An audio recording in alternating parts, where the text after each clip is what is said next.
Hey, it's me, Bobby Drake, your average everyday blurred girl, and this is my channel where I talk about whatever I want.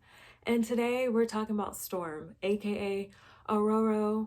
I could turn a bad boy good for the weekend, Monroe. Let's get into it.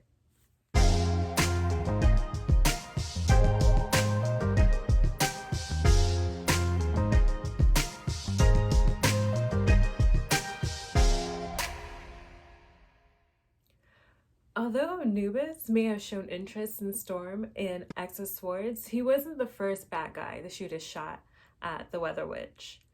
Villains falling for Storm seem to happen as often as Jean Grey comes back from the dead. In fact, it's even become a joke amongst the X-Men in the comics. So, with that in mind, let's take a look at some of the villains who have tried to date Storm. We'll start with the honorable, I guess in this case, dishonorable mentions. Starting with the Shadow King. If you know anything about Storm's background, then you know the dynamics of this relationship and just how uncomfortable and disturbing it is. Akron from X-Men Annual number 3. Was he a bad guy? Maybe not, but he wasn't a good guy either. He didn't see any issue owning slaves, and for that reason, Storm kicked him to the curb.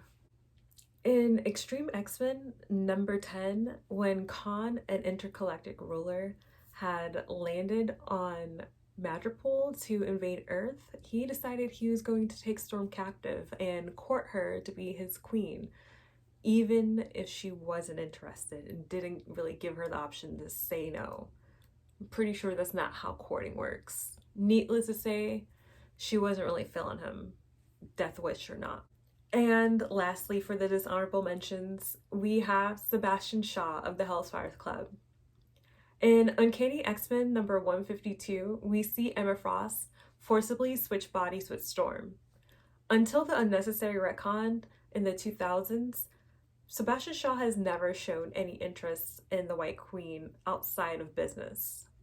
That is, until Storm shows up wearing Emma's signature white look. And really, who could blame the man? I don't. May not count was a fun mention. First up on the list, it's Submariner. So he may not be a villain, but he is morally gray, and I think we could all agree on that he's a prick. His taste for committed blondes is well documented, but it seemed like he made an exception in Real Heroes number 2, where he raced to a burning oil tanker in the middle of the ocean, only to totally forget about it once he saw Ororo.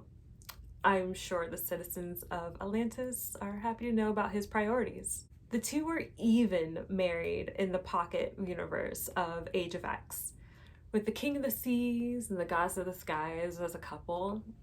Tell me these two aren't shippable. Next up, we have Dracula. Yes, as in Count Dracula.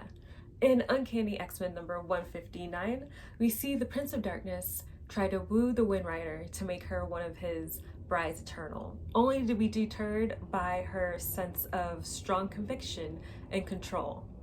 Lame. But thanks to the bite, we at least got the awesomeness that is known as Bloodstorm. This couple was pretty uneventful and not exciting, but that's alright because there's other centuries old guys that we got to see her date. Speaking of, up next we have Loki. Before Thor, there was another Asgardian demigod who was trying to put the moves on Storm. In X-Men Annual number 9, we see just what lengths the Trickster Prince will go to try to steal the throne, as well as Ororo's heart. Loki is the one who gave Storm her now iconic Asgardian look, as well as her very own hammer, Stormcaster. Sure, he used spells and magic to make her fall for him, but let's be serious, it's not like he had a chance otherwise. Even after she foiled his plans to make her his queen and rule Asgard, Loki was seen holding a figurine of Storm as, and I quote, a sweet something to remember her by later. Oh, he's stroking it to that doll. And lastly, maybe Marvel's baddest of bad guys. We have the treacherous, the villainous, the evil Doctor Doom.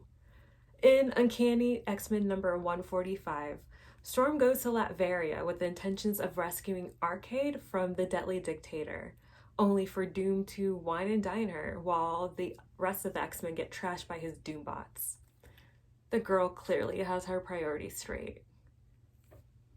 Surprisingly, the attraction is mutual, with Storm finding Doom to be fascinating.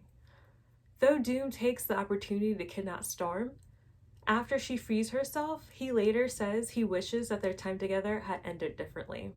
Later in Stephen A. Roman's Chaos Engine trilogy, we see that Doom uses the Cosmic Cube to create his own perfect idyllic world, where he rules the entire planet and has Storm as his wife beside him. So I think it's safe to say Doom may have a little bit more than a crush on her. So which one of these villains do you ship her with? Let me know in the comments down below. And don't forget to give this video a like, share it, and subscribe to the channel. I do appreciate it. Also, check me out on Instagram. Give me a follow. I love to hear back from you guys. Thanks again. Can't wait to see you till next time.